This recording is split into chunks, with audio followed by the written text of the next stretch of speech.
I want to welcome everyone this morning. My name is Gabrielle King-Morse.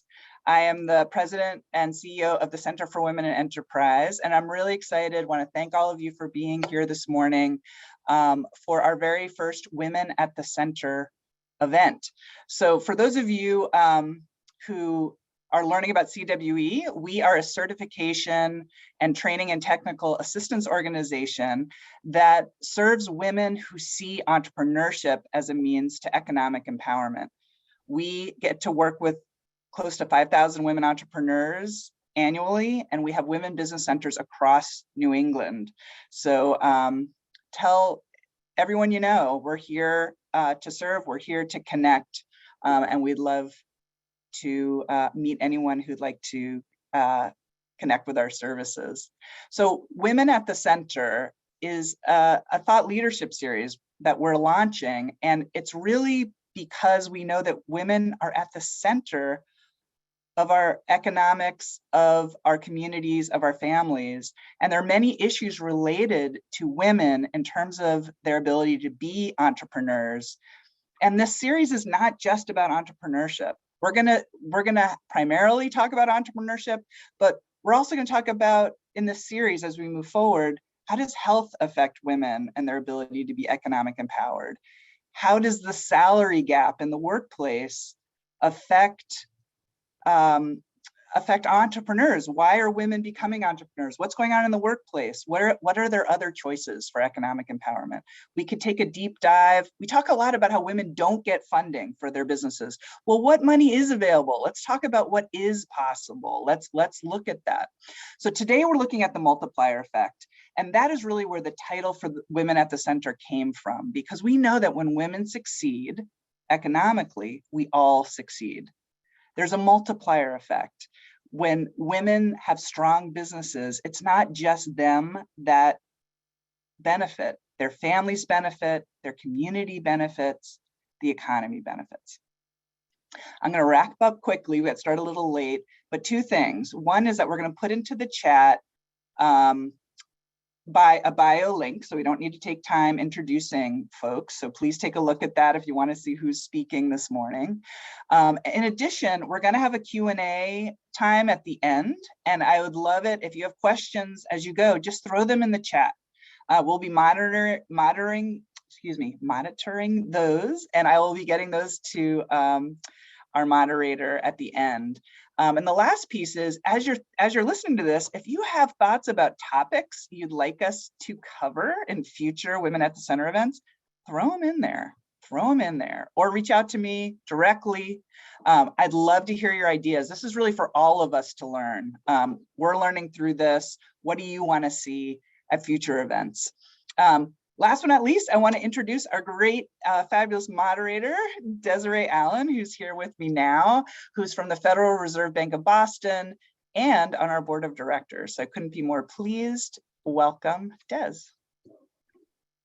Thank you, Gabby. I am so excited to be here this morning. Welcome, everyone. I'm really excited to be here for three reasons, right? One, I come from a line of entrepreneurs and women entrepreneurs in my family. My grandmother was an entrepreneur and had her own shop and restaurant.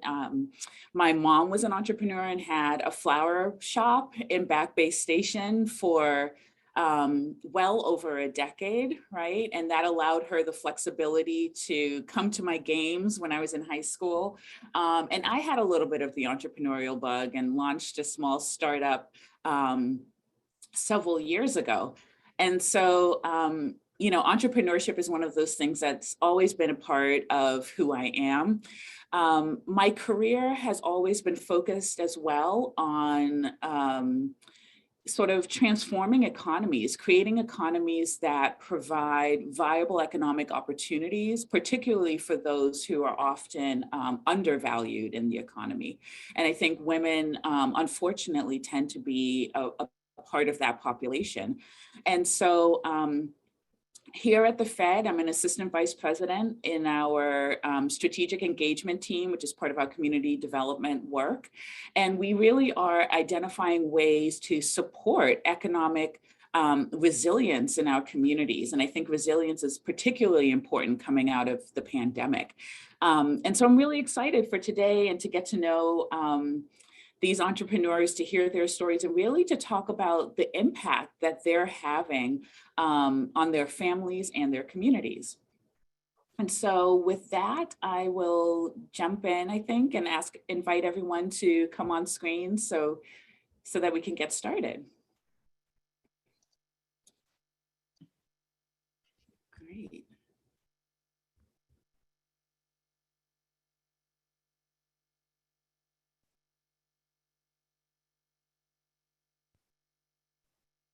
Excellent. And so, Gabby, am I doing intros, or do we want to go ahead and? I think we're going to jump right in with the first question, which really allows them to intro themselves too. Great. Oh, sorry.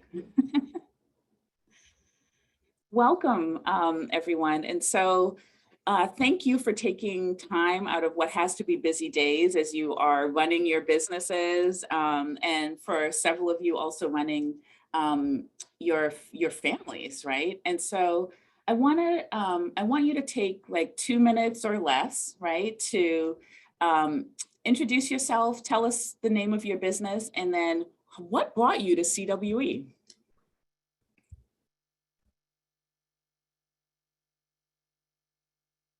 I'll start. So my name is Candida Castillo from the Aesthetic Dental Studio, Rhode Island. I have a dental practice, and we've been established for about 12 years. And what brought me to CWE, it was that I bought the practice and I have the skills to do the work, but I didn't have the skill to run the business. And that was the what brought me to one of the courses with the center. Great. And then can we go to Akshata next? Hi, yeah. My name is Akshaya Naik, and I'm the owner of Little Pataka, which is a children's brand based in Vermont. And we create books, games, puzzles, and other types of media to help promote inclusion and shatter the stereotypes that exist within the children's media industry.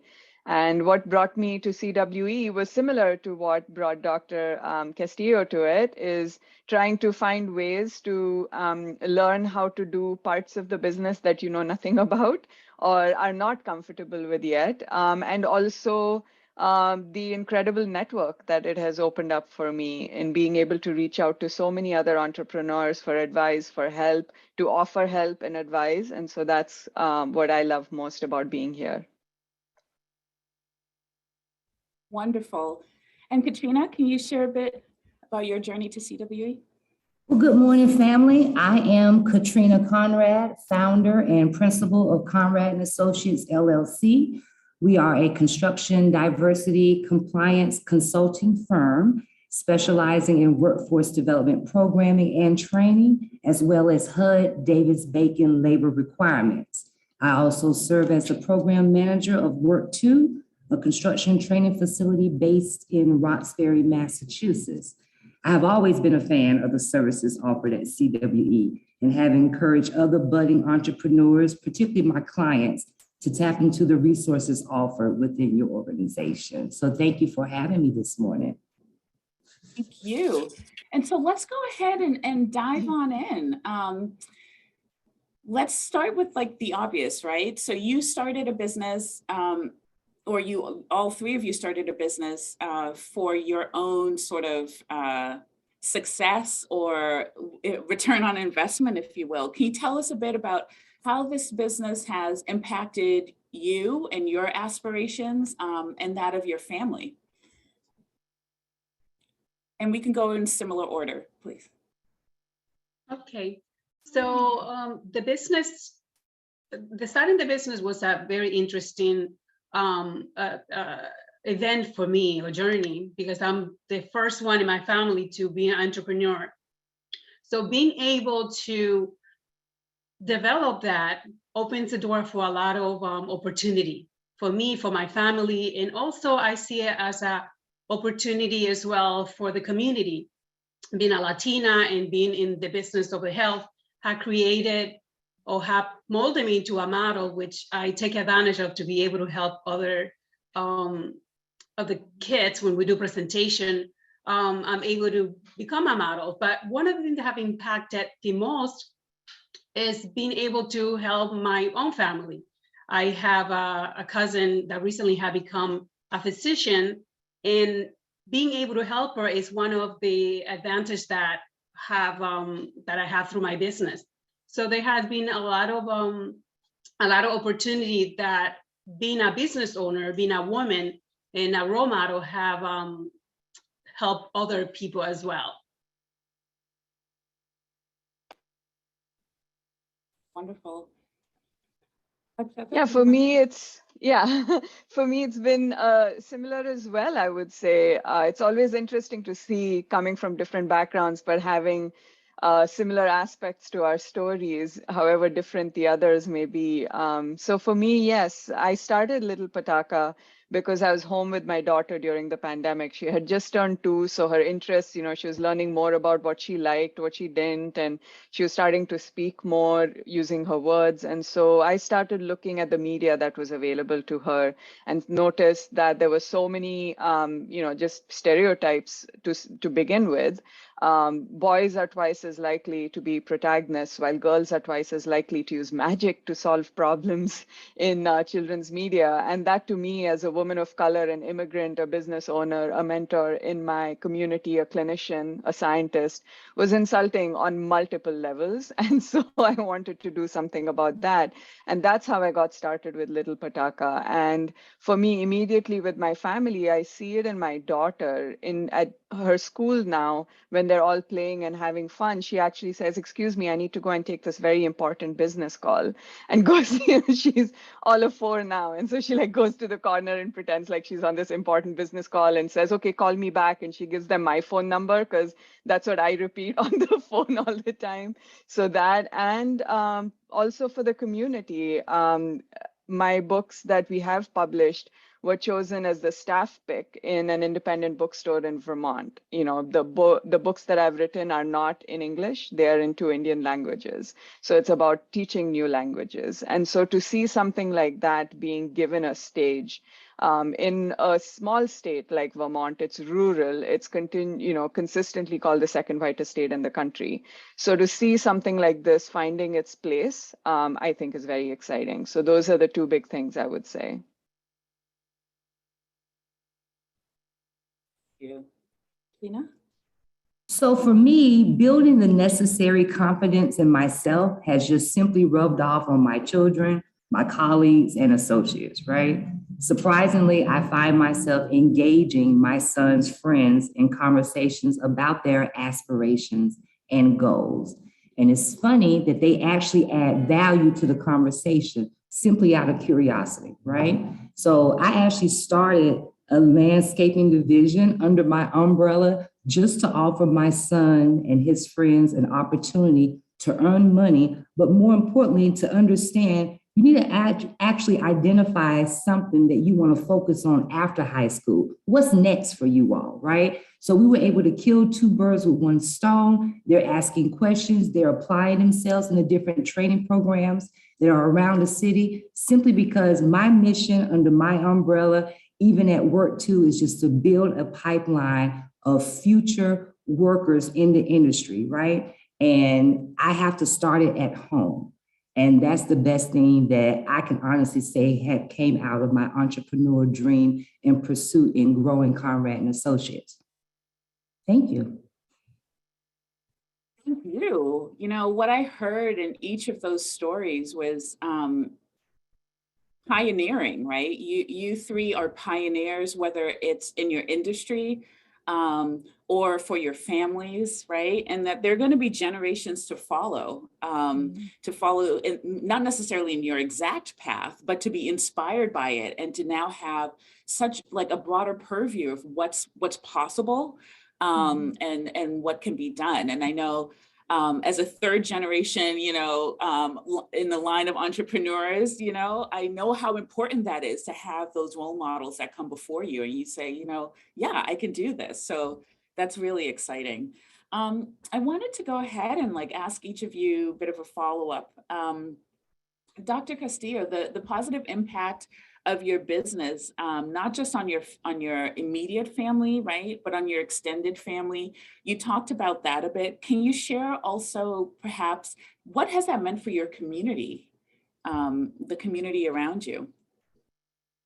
For the community around me, to be able to have the business and to be able to extend services, to participate, to be able to collaborate with other businesses had been a positive impact in my life, and also to my employees as well, which is part of my community.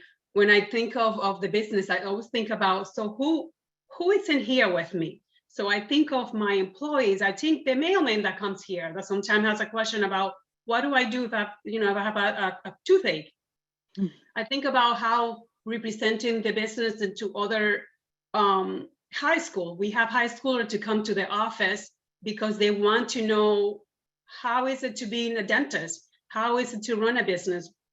I also have international students that want to come to the United States to become dentists here, and they come and they chatter in the office. So I look at it as an opportunity that extends beyond just my inner circle, my family, my employees, everybody that collaborates. It was interesting that in one of the classes from the CWE, one of the things that it was brought up to the table is like, who's in there with you? And when you start putting the pieces together, you're not alone. There's so many people that contribute to one day full of work that is amazing. So being able to provide the opportunity for other people to benefit from what you do, it's great. Yeah, that's such a great prompt, right? That's like, who else is there with you?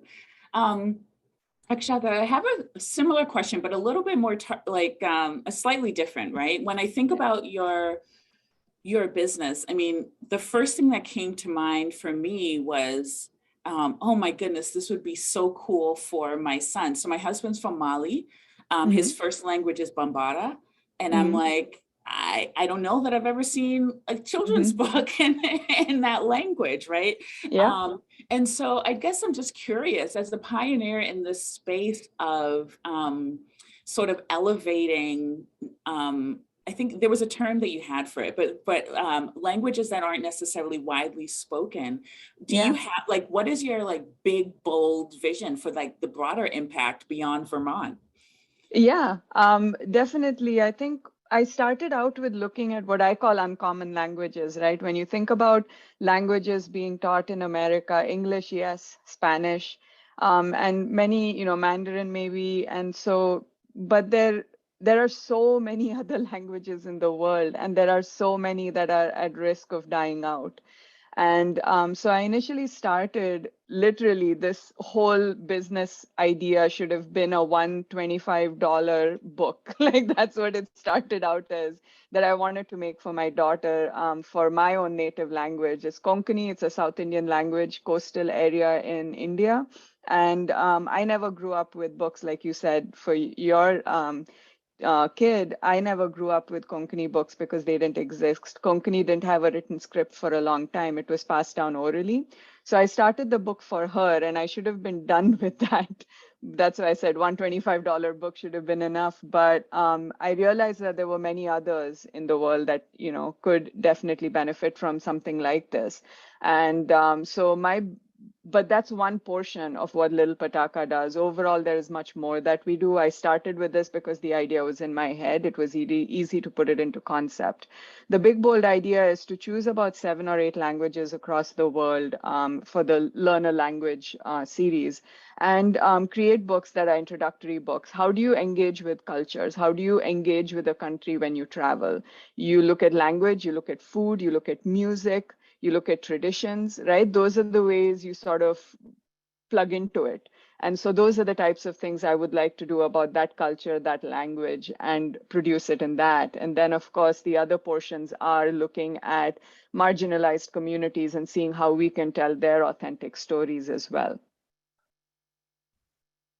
It's amazing. Yeah. And I think what's even like, what's so encouraging about that as well is it's not just for those communities, right? I mean, No, everyone no. benefits from Yeah, exactly. having this engagement, which is exactly. The way we've created the books is with phonetics. So you can read it. You can, if there's a native script, you can read the native script using the phonetics. And if you want more, we have QR codes in the books that take you to our website where you can listen to the audio files of those words as well, where a native speaker is saying them. So you can literally take our books and learn these languages and how to speak the words like a native speaker. So I think that that's very exciting. We have done this for kids, but hey, grown-ups, it's time to learn a new language. You're never too young or too old.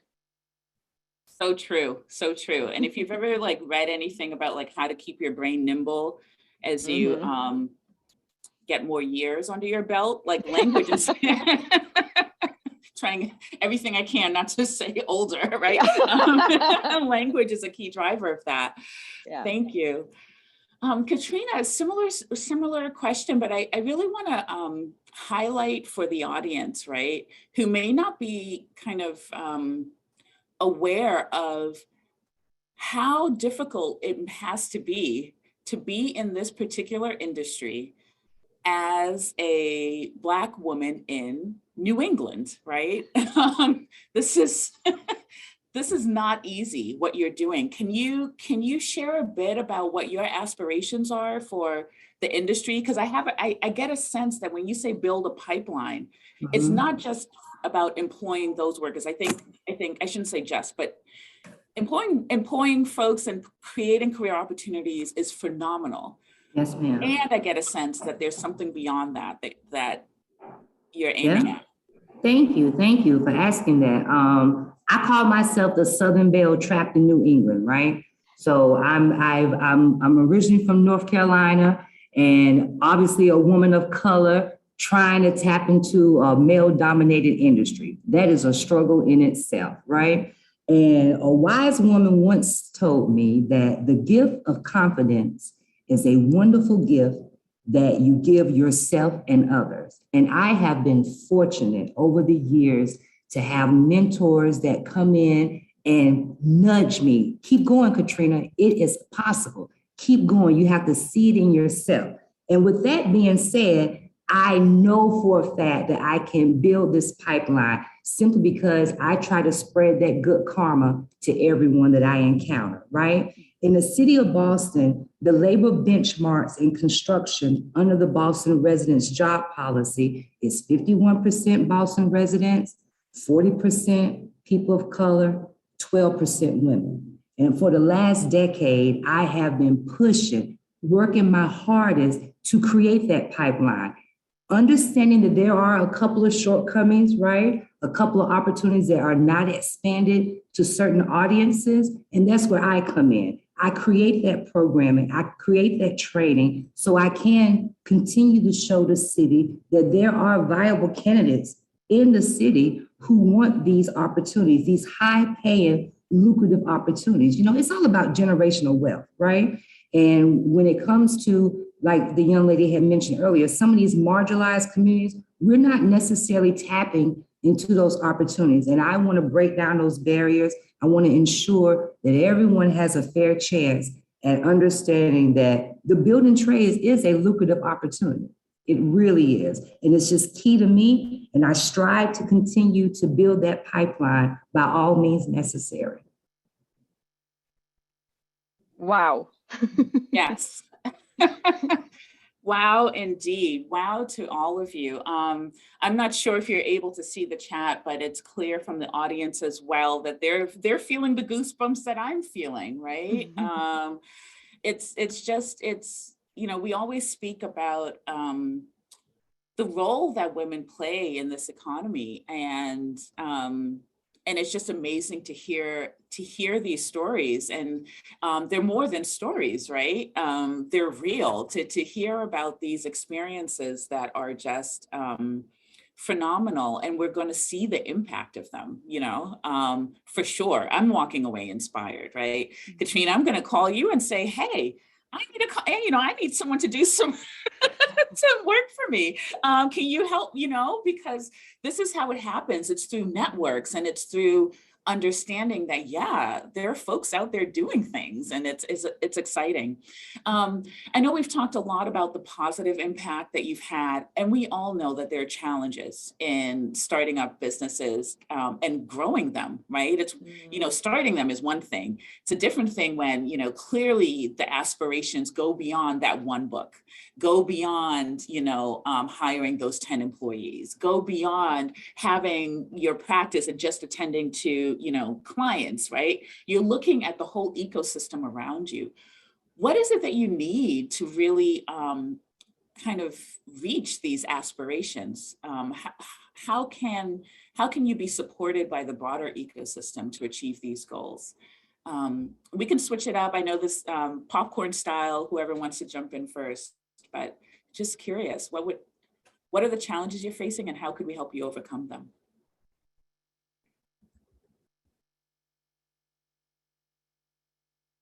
I really believe in sisterhood, right? And I truly believe that it takes a village, regardless of what you're doing, rearing kids, growing your business.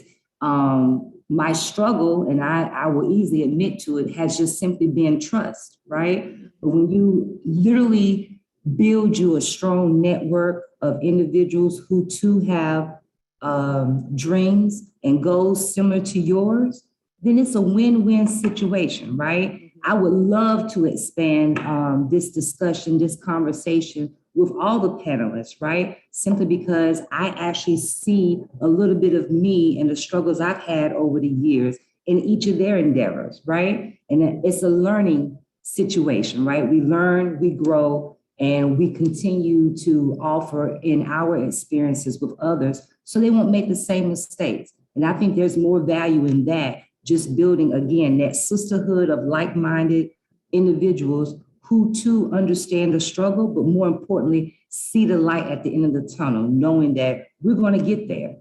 And I believe in that wholeheartedly. And I'm thankful to know that CWE has started building that, right? And exposing women to these opportunities where they can network with one another. This panel in itself is just remarkable to kick off, you know, Women's Month, right? And understanding that we are out here on the grind every day. Mm-hmm. And if we can do it, by all means, there's nothing out here stopping you from achieving your own. So it's just all about networking and building that bona fide sisterhood of individuals who are going to come in and nudge you to keep going. Like I said, the gift of confidence, you can spread that, and that's the best karma in the world. I agree. I do agree with what you say, Katrina. It's that confidence. It's the power, the fire inside.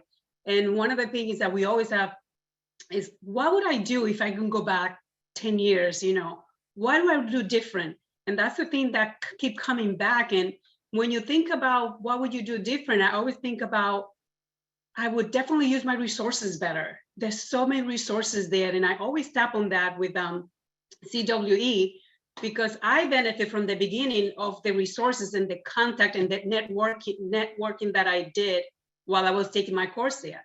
And to this day, I benefit from that because I see we talked about earlier, the multiplier effect.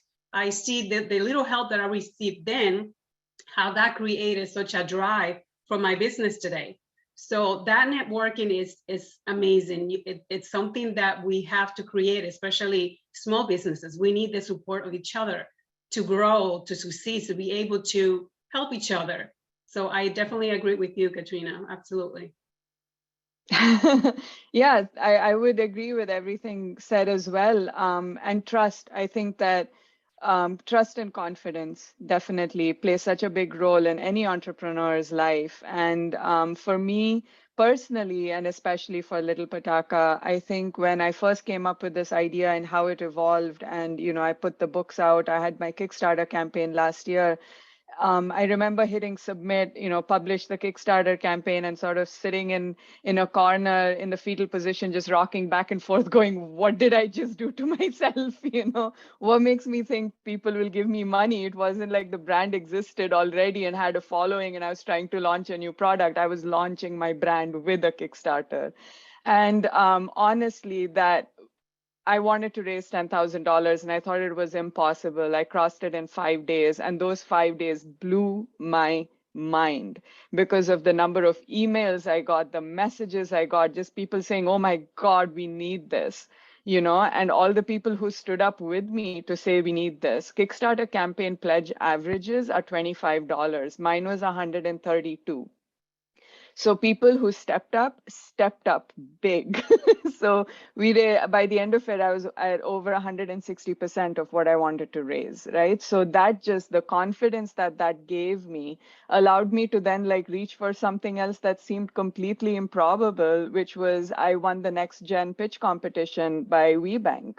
And so I just submitted the thing. I was like, okay, we'll see what happens. If these many people are interested, there must be something. And so confidence and trust in one situation then bleeds into all of these others and just keeps driving you forward. So I think the network of women who exist within CWE, people who are joining us daily. I'm also a core counselor in the Vermont office at CWE. And so the women I speak to, I try and help them understand and see in themselves what others helped me see in myself, and just make sure, especially women of color, stand up, take up your space, say your words, your stories matter. And so I think just that confidence and that trust, I think, is just amazing.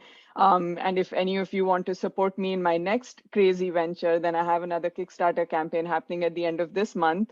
So you can go to my website and sign up for the subscription thing, and you'll get a notification for when it goes live. This time, 20,000 is the goal. Join us. We love it. We love it. And for the audience, that's been put into the chat. So definitely check that out. I will also, I want to encourage folks to please ask questions. I think we do that by providing the questions in the chat. I do have a follow-up question on this, on the role of that startup financing, right? Mm-hmm. For those who aren't familiar, maybe just explain just a touch about how Kickstarter works. What kind of financing is that? Yeah. And then also for the others on the panel, sort of, we haven't touched on this a lot, but we know financing is a big part of a business, right? That comes in a couple of different forms, right? Obviously, revenue is really what's going to be your ultimate source. But in that startup period, or when you're looking to grow, right? Like you're looking to make that next leap, what is the sort of financing that's been the most effective for you? I'm also asking this because, obviously coming from the Fed, one of the questions we have is around what are the role of our financial markets in supporting businesses like yours, businesses that clearly resonate with the public, are adding value to the economy, right? Are changing the game, yet may not always be sort of, have access to kind of mainstream or traditional forms of financing. So if you could speak a bit about that, that would be great. Yeah, for me, the Kickstarter campaign happened because initially I was going to just this is my third business. I guess I should start with that. This is my third business. I have a wellness center here in Vermont, and my previous business was a skincare product line. And I shut that during the pandemic and decided to start this. And I thought it would start a similar way to that, which was my family supporting me, financially to start it. But when the pandemic hit, so much uncertainty, nobody knew what was happening. All of us sort of figured out that we were in our own sort of holes for a little while trying to figure out what was going on. And so I knew that personal financing or family financing may not work out. So I wanted another way out. And I decided to go the Kickstarter route, mostly because it seemed, in terms of the expectations, low risk for me. Like, okay, if I didn't make the money, it would crush me. But, at the end of it, it wouldn't be that I owed people money or any of that. So it wasn't like a loan and like I said, the Kickstarter itself instilled so much confidence in me to begin with. So without that confidence in the beginning, I didn't know if I could go out and reach out to banks or other forms of financing.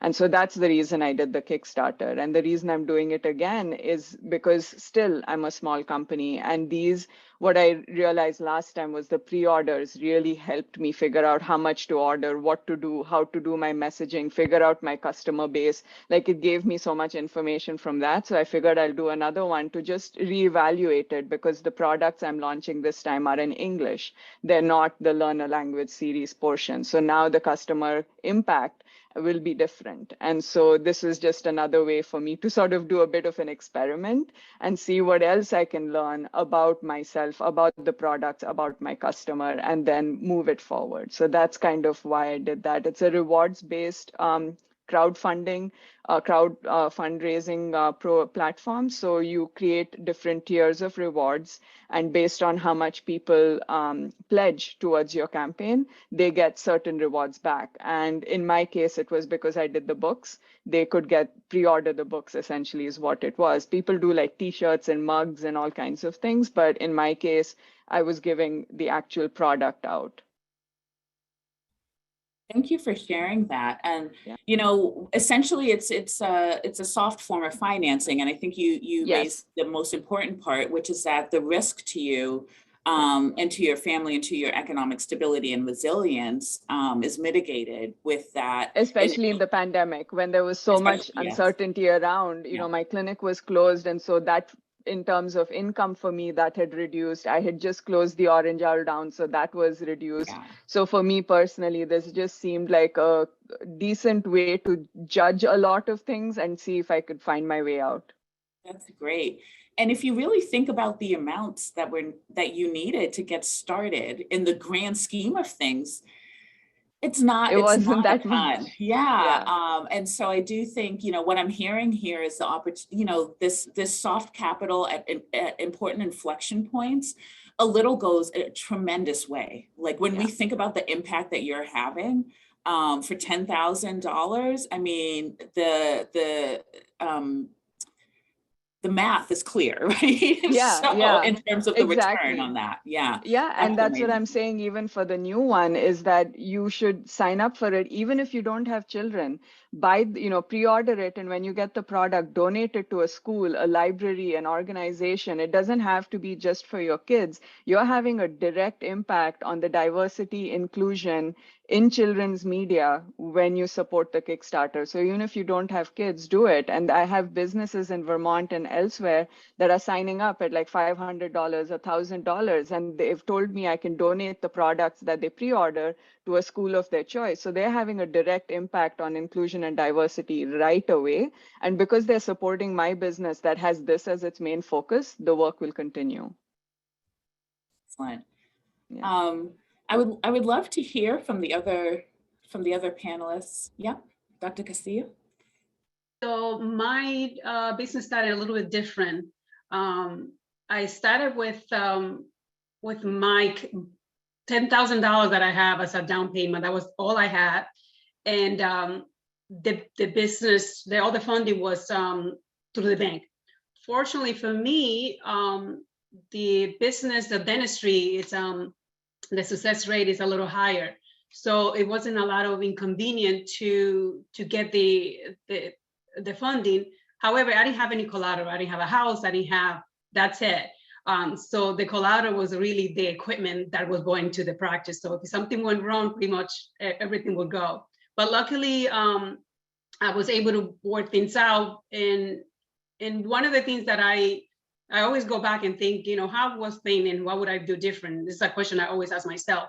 Is throughout the period of learning how to run the business, I always took decisions slowly and carefully, because I know I have no other way to make it. If I could always, I guess, sell it and go work somewhere else, but this was important to me.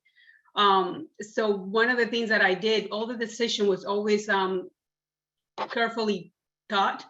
And a lot of time I would consult with other businesses and see how would that apply? How could I make steps to be able to decrease taking another loan? And I was successful with that. Luckily, I haven't need to add to the low regional loan, which is something that I make myself proud of it. But in the sense of being able to come through without, how can I say that, without needing assistance of keep borrowing money. So if I have to give an advice, I would say have the confidence, but always be careful about your decision, because we always say one good day is a good day, one bad day is a really bad month. So in small business, a small decision has a very big effect. And I know today we're celebrating, so I'm gonna say that I am very lucky to say that decision making has been a good part of growing the business, and being able to celebrate that, you know, it can be done. It can be done using the resources. It can be done by being smart. Always be, you know, beyond your means to be able to kind of go big whenever you want to. But be careful about making this little decision that can have a big impact in the business.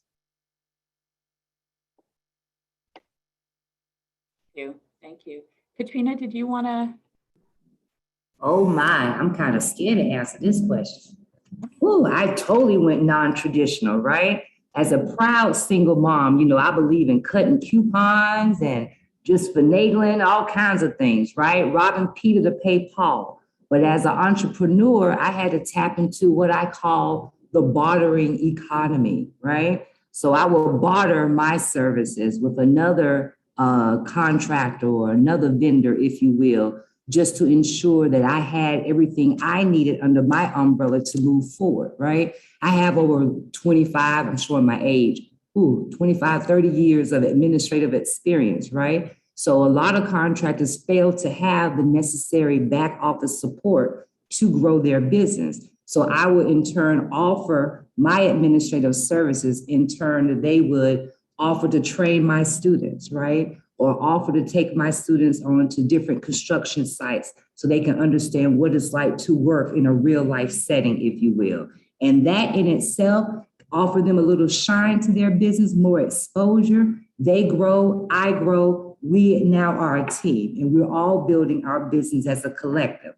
So I kind of go back to that whole sisterhood, and it takes a village.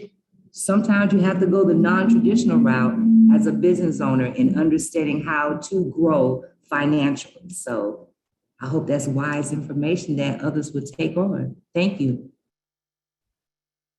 Yeah, I mean, you know, the creativity that is required to launch these businesses like really shines through. And I mean, when we hear, you know, Dr. Castillo, I think you were saying this around, sometimes it's about going slower to go faster and making those decisions, that really being careful about the decisions you're making, and considering like the business within the ecosystem that you're operating in and all of that. And it's clear that all three of you have done that in such sort of creative and innovative ways, right? To get these businesses going, to sustain them and to grow them. So I know I've asked quite a few questions, and I think we do have some questions for the audience. I wanted to read one question to you.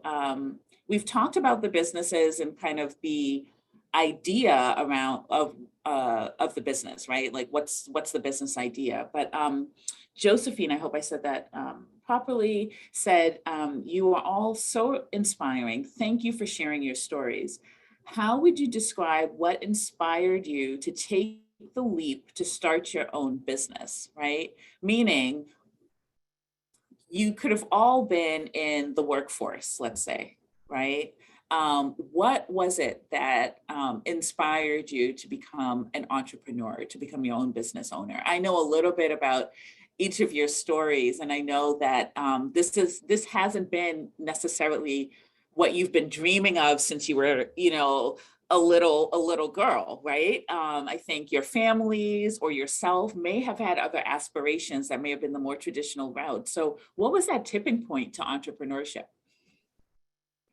Mine was from when I was young. There are big decisions in my life that I've made very randomly.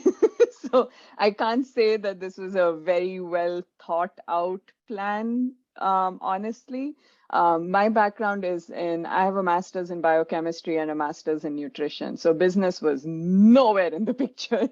And so it was just completely unexpected. We had to start one, which was our wellness center, given our background. My husband's a chiropractor. I had studied nutrition. So we wanted to start a wellness center there. There was no choice. We had to do it, or we had to work for someone else, and we preferred doing it on our own. And once we started that, then the orange owl came up, which was the skincare product. My biochemistry background helped me with that because I developed all my own recipes. I made everything from scratch. And so that helped with that part of it. But the actual decision to become an entrepreneur was, I don't think there was really anything I sat down and said, here are the pros, here are the cons. It was just something I wanted to try. And I was incredibly lucky at that time that I had the family and the financial support to give it a try and see what happened. And after that, like, it's once an entrepreneur, always an entrepreneur. And so when I closed down the Orange Owl, immediately within a few weeks, I was like, children's media. I know nothing about the industries, but maybe I can do something in here. And little pataka means firecracker. So little patakas, they're all firecrackers, children, right? They're full of potential. They just need some spark of encouragement. And so I thought that kind of worked really well. And the inspiration for this particular business is my daughter. Ava.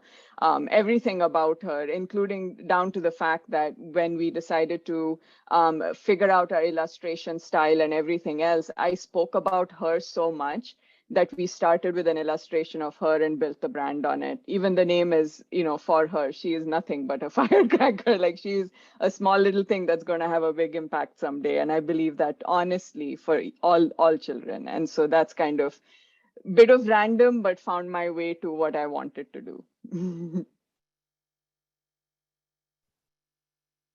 I'm sure you're not alone in that, right? Our lives' journeys do take us in different directions. Katrina, were you going to? Oh, sorry. No, I saw you lean in, so I wasn't sure. But if you could just simply repeat the question for me. I got so caught up in little Ava's story and the firecracker here. I'm just thinking about my granddaughter, but if you could just hit me with the question one more time, because I'm quite sure I can share just a little bit, right? Yeah. What was the moment, or what led you to entrepreneurship? Oh, yeah. Right? Okay. Did you always want to be an entrepreneur, or what was the journey to entrepreneurship?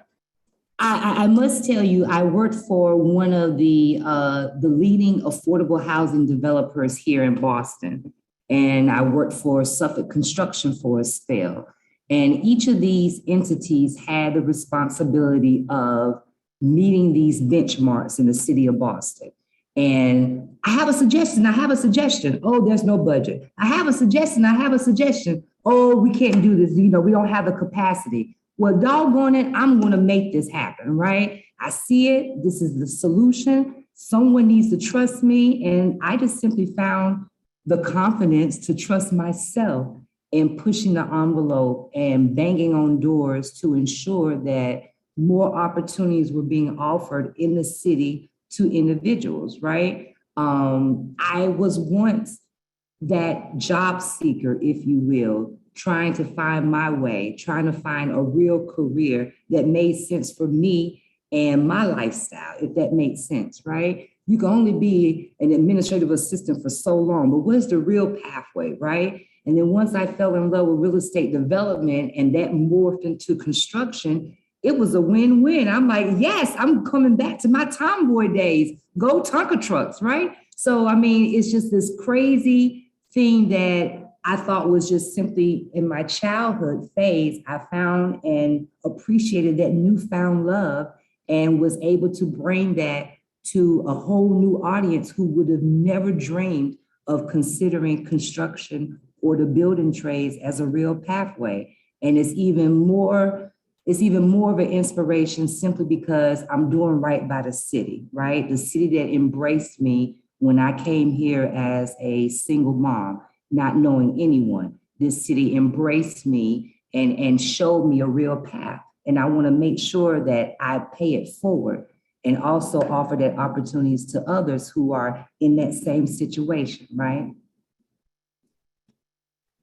Well, Wow, Katrina and Akshaya, I'm inspired. You both are amazing. I want to add a little bit because I relate to when you talk about that eager to do something more, that something more, it's there. And I think that's something that leads within all entrepreneurs. You want something and you want to get it done. In my case, I came to the United States when I was 16, so I went to high school here for 2 years, but I left without knowing any English. So I ended up going to CCRI, the Community College of Rhode Island. And I didn't know what I want to do. I have no role models. I have no idea. And it happens that I have braces. And every time I went to my orthodontist, I was intrigued. It's like, why are you doing this? And why? So I ended up taking a test and I scored higher in anything that was like health. Dental assistant was my next path. And sure enough, I became a dental assistant and I wanted to do more than what I was told to do. And I couldn't because obviously I didn't know what I was doing. And I ended up going to dental school, short story. But I always wanted to call the shop. And I wanted to do, and then there was things that I say I wouldn't do it that way. So I think that entrepreneur kind of, little child is always there kind of telling you, you want to do this and why you want to do that. Where it's inspiring to hear you both. It's like that kind of, you want more. It's amazing how it's always there. Thank you for sharing that. What a great way to put it. You want to do more than what the regular boundaries would let you. And that's why you just kind of get out there and do it. Right. Yeah, great way to put it. Yeah. And what I hear in each of your stories, Dr. Castillo, I'm just seeing you in the dentist chair, just with that little, there's something in you that's like, wow, like what if, or there's that spark, whether it was like, I really love Tonka trucks, like, or there's always like, there's something that, what is it? The je ne sais quoi, like, you don't know what it is, but with each of you, you were able to kind of, one, recognize that or hear it, and then have the confidence to follow through. And so I think that's inspiring for all of us. I'm amazed at how quickly time has passed. And so we're almost at time. And so I do have just one last question. We could just go around and do this quickly before, and then Gabby will come on, I think, and wrap up. So the question is, what do you want to leave the audience with in terms of why women entrepreneurs and women entrepreneurs of color are so important to all of us? And this can just be a quick, one-liner. Yeah, I think it would be, this is something I say at Little Pataka again and again and again. Representation matters, not only to those of us who see ourselves reflected, but to everyone, so we can all see different possibilities. In so many ways, it seems ridiculous and silly to me that we're still counting the first this and the first that. It's 2022. It's insane that we still have to do that, but also more power and, to the ones who are doing it the first time, because they're creating and blazing some paths for the rest of us to follow. So I think representation really matters. And just a quick stat is that by the age of 5, kids already have social biases setting in about race, gender, and culture, right? By the age of 5. And so the reason I'm doing the Little Pataka stuff is that if inclusive messaging is added at that time, the attitudes can change in a few weeks. When you're older, that doesn't happen that easily. So representation matters each and every stage of our lives. So whether kids see us, adults see us, whatever it is, it can make such a big difference. And my advice is always to all women entrepreneurs, stand up, take up space, use your voice. You can make it happen. Find your resources, and CWE is such a great place to start. Thank you so much. Dr. Castillo? Yes, I want to add, I echo Akshaya, but I also want to, mention how many times self-confidence have come into the topic today. And I think that's so important because we're always going to have so many other things around kind of getting into you to say, well, you can do it, or it's too much, or you can't. We can. I mean, we all have our own stories, and everybody in the panel that is in the Zoom as well. And I think self-confidence is that little fire that is going to give us the extra push to do it. So we all in different story, and we all can accomplish this. So self-confidence is my only thing that I can probably kind of leave in as that advice. Appreciate that. And so really quickly to Katrina before Gabby wraps up. Okay, so I'll take the cue and honestly just try to be very 15 seconds, okay, with this comment. Women entrepreneurs are just simply nurturers. It is our job to go out, support, encourage, and train others. It's just that simple. So you've been tasked by the higher being to do just that. Go out, support, go out, encourage, and train others to take the lead just like you have. And that's what matters. Thank you. Thanks to all three of you, and thanks for having me, Gabby. Over to you. Oh my gosh, what an incredible panel. We only have 1 minute. I'm going to just say thank you. I'm going to say, let's do more of this. I'm going to say, audience, please tell me other topics you'd like.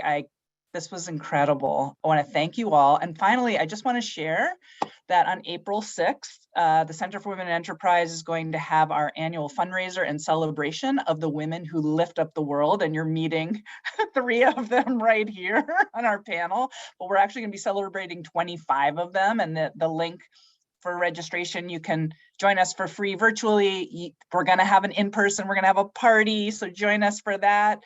And there's tickets for that. And finally, I learned a ton today. It just reinforced my belief in the power of women, the power of women entrepreneurs to impact all of us. And I hope you all leave this morning truly inspired as I am. And I hope to see you all soon. So thank you so much. Thank you. Bye. Thank you, everyone. Have a great day. Yeah. Bye.